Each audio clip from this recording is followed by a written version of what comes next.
Monthly, hourly గూడా change అవుతా ఉంటాయి. వాటి అనుగుణంగా మనం వీడియోస్‌ననేది అప్‌లోడ్ చేయాలి. వీడియో అప్‌లోడ్ చేసే ప్రాసెస్ అట్రాక్టింగ్‌గా కనిపించే ప్రాసెస్ అంతా ఇదే మనకి. సో, కొన్ని సార్లేంటంటే వీడియో పెట్టగానే వైరల్ కాదు. నువ్వెంత మంచి కంటెంట్ పెట్టినా వైరల్ కాదు.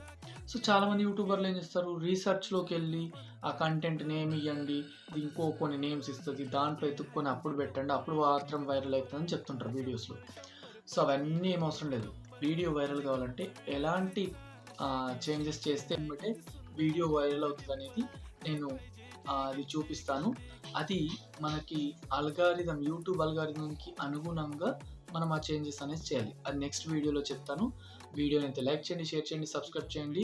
కొత్తగా ఛానల్ పెట్టేవాళ్ళు ఈ పద్ధతులు పాటిస్తేనే షార్ట్ వీడియోస్ వైరల్ అవుతాయి. మనం మరిన్ని వీడియోతో ముందుకొద్దాం.